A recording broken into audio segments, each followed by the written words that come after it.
So hi guys welcome back to my टू videos. तो इस वीडियो में दोस्तों डिस्कस करने वाले हैं यहाँ पर कुछ इंपॉर्टेंट कंपनीज को और उनसे रिलेटेड कुछ इंपॉर्टेंट अपडेट्स हैं जिसकी बात करेंगे इस वीडियो में। तो चलिए दोस्तों वीडियो की शुरुआत करते हैं। सबसे पहली कंपनी की बात करते हैं। पहली कंपनी का नाम है IRCTC यानी कि Indian railway catering and tourism corporation limited. But इसको डिस्कस करने से पहले दोस्तों अगर आपने अभी तक चैनल को सब्सक्राइब नहीं किया है तो चैनल को सब्सक्राइब करके बेल आइकन को प्रेस कर लो और सेबी रजिस्टर्ड टेलीग्राम चैनल को भी ज्वाइन कर लो जिसका लिंक आपको डिस्क्रिप्शन में देखने को मिल जाएगा। और एक डिस्क्लेमर भी है, जो भी कंपनी से रिलेटेड न्यूज़ एंड अपडेट्स हम लोग कवर करेंगे वो सारी न्यूज़ एंड अपडेट्स सिर्फ और सिर्फ एजुकेशन पर्पस के लिए है, सीखने के लिए है। तो इसको किसी भी तरह का इन्वेस्टमेंट एडवाइस मत समझना, आप खुद से रिसर्च और एनालिसिस भी कर सकते हैं। तो चलिए दोस्तों वीडियो की शुरुआत करते हैं। सबसे पहले बात करते हैं IRCTC से रिलेटेड कुछ इंपॉर्टेंट न्यूज़ एंड अपडेट्स के बारे में। सो दोस्तों आज के दिन की बात करें तो इस कंपनी की परफॉर्मेंस नो डाउट काफ़ी ज़्यादा कमाल की हमें देखने को मिल रही थी। सिर्फ इसी कंपनी की नहीं, अगर हम बात करें बाकी रेलवे कंपनीज़ के बारे में, चाहे IRCTC हो या फिर रेलटेल हो या फिर हम बात कर सकते हैं आरवीएनएल की या फिर हम बात कर सकते हैं जुपिटर वैगन्स की, सभी में काफ़ी अच्छी तेज़ी हमें देखने को मिली थी।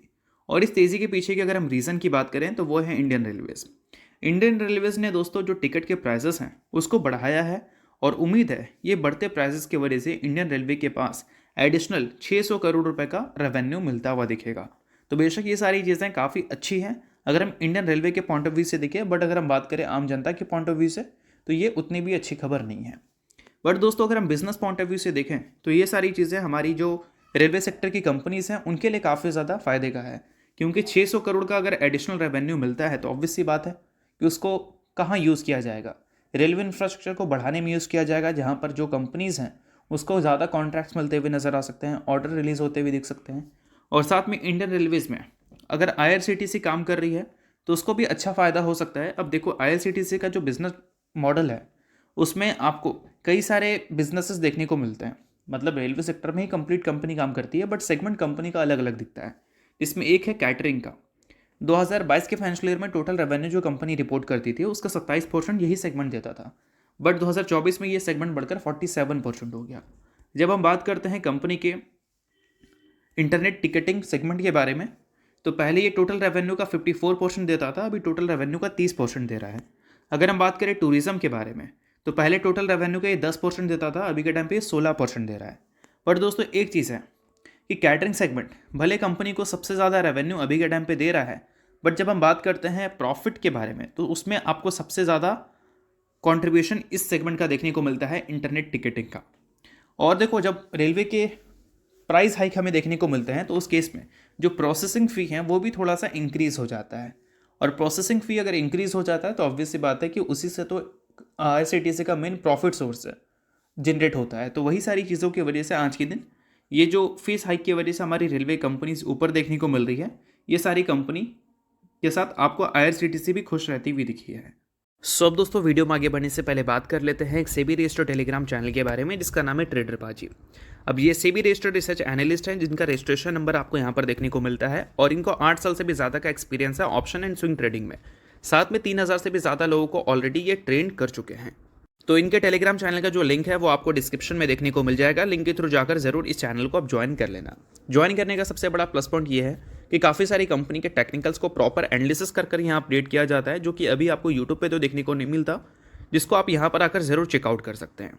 उसके अलावा दोस्तों मार्केट से रिलेटेड जो समरी होती हैं वो सारी चीज़ें आपको यहाँ पर देखने को मिलती हैं। मार्केट से रिलेटेड जो इंपॉर्टेंट न्यूज़ एंड अपडेट्स होता है वो भी आपको यहाँ पर देखने को मिलता है। साथ में सेबी रजिस्टर्ड टेलीग्राम चैनल है तो इनके कॉल्स वगैरह भी दिखते हैं, जिसको भी चाहो तो आप चेकआउट कर सकते हो। तो लिंक डिस्क्रिप्शन में है, लिंक के थ्रू जाकर बिल्कुल फ्री ऑफ कॉस्ट आप इस टेलीग्राम चैनल को ज्वाइन कर सकते हैं।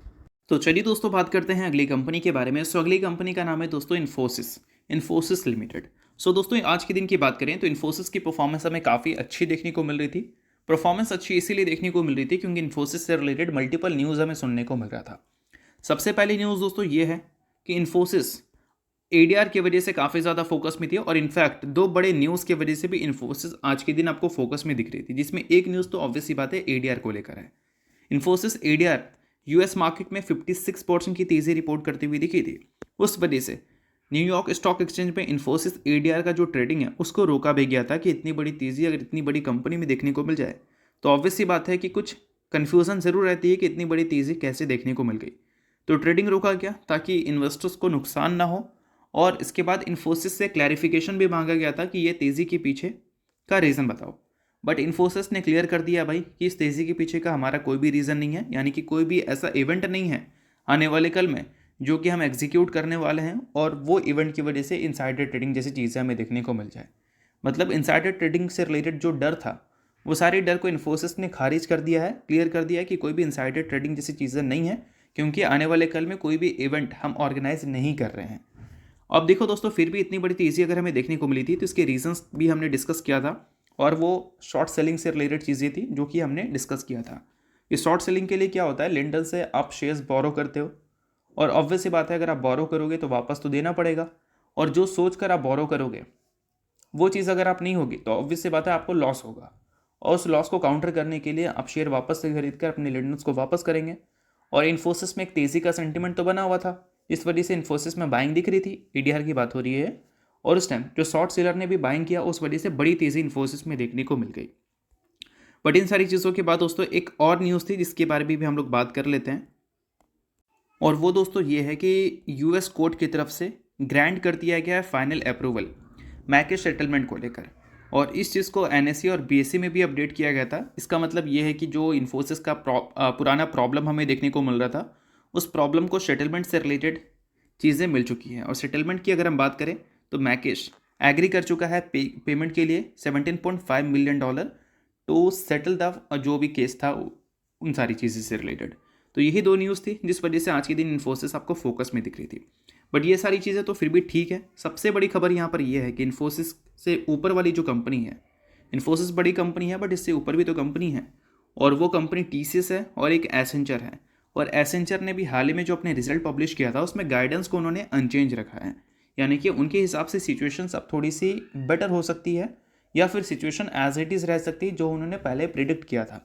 इसका मतलब ये है कि इन्फोसिस जैसी कंपनीज ने जो गाइडेंस दिया था 2026 के फाइनेंशियल ईयर को लेकर, वो गाइडेंस के हिसाब से इसके भी नंबर्स हमें देखने को मिल सकते हैं, और चीज़ें अगर थोड़ी बेटर होती है तो कंपनी के रेवेन्यू एंड प्रॉफिट ग्रोथ में थोड़ी बेटर परफॉर्मेंस भी हम विटनेस कर सकते हैं। तो ये सारी चीज़ों को आप डेफिनेटली नोट कर सकते हैं। सो इसके अलावा बात करते हैं अगली कंपनी के बारे में जिसका नाम है कोचिंग शिपयार्ड लिमिटेड। बट इसको डिस्कस करने से पहले अगर आपने अभी तक सेबी रजिस्टर्ड टेलीग्राम चैनल को ज्वाइन नहीं किया है तो उसको जाकर आप ज्वाइन कर लो, लिंक आपको डिस्क्रिप्शन में देखने को मिल जाएगा। काफ़ी सारी कंपनी से रिलेटेड न्यूज़ एंड अपडेट्स आपको मिलती हैं यहाँ पर। काफ़ी सारी कंपनी के टेक्निकल्स को प्रॉपर एनालिसिस कर भी अपडेट किया जाता है, जिसको भी आप चाहो तो चेकआउट कर सकते हो, और इनके कॉल्स वगैरह भी दिखते हैं, उसको भी चाहो तो आप चेकआउट कर सकते हो। तो लिंक आपको डिस्क्रिप्शन में दिख जाएगा, लिंक के थ्रू जाकर फ्री ऑफ कॉस्ट आप चैनल को ज्वाइन कर सकते हैं। अब दोस्तों बात करते हैं कोचिंग शिपयार्ड के बारे में। तो आज के दिन देखा जाए तो कोचिंग शिपयार्ड या फिर बाकी शिप बिल्डिंग कंपनीज की बात करें या फिर डिफेंस कंपनी की बात करें, सभी में काफ़ी अच्छी तेज़ी देखने को मिली। तेज़ी अप टू 6% हमें देखने को मिला। अब इसके पीछे का बोल सकते हैं 3 बड़ा रीज़न है। इसमें एक रीज़न मुझे सबसे ज़्यादा इंपॉर्टेंट लग रहा है, और वो रीज़न ये है दोस्तों कि यूरोपियन यूनियन और यूक्रेन ने बोल सकते हैं लोन से रिलेटेड जो अपडेट दी है वो काफ़ी बड़ी अपडेट है अगर हम बात करें डिफेंस सेक्टर के पॉइंट ऑफ व्यू से। तो इसमें यह बताया गया है कि यूरोपियन यूनियन के जो लीडर्स हैं वो एग्री कर चुके हैं लोन देने के लिए। किसको? यूक्रेन को 90 बिलियन यूरोस का, अगर हम बात करें इसको डॉलर में 106 बिलियन डॉलर का लोन देने के लिए वो एग्री कर चुकी हैं फॉर द नेक्स्ट 2 ईयर्स। तो ये सारी चीज़ें क्या दिखाती है हमें? ये सारी चीज़ें यही दिखाती है कि जो वॉर जैसी सिचुएशन थी यूक्रेन और रशिया का, उसको एज इट इज़ कंटिन्यू किया जा सकता है। पीस टॉक तो हो रही है बट फाइनल सेटलमेंट वहाँ पर हमें होता हुआ दिख नहीं रहा है। तो इस वजह से ये सारी चीज़ें हमारी डिफेंस कंपनी को ऑब्वियस सी बात है कि एक अपॉर्चुनिटी देती है, उनके जो डिफेंस प्रोडक्ट हैं उसकी demand as it is continue रखेगा।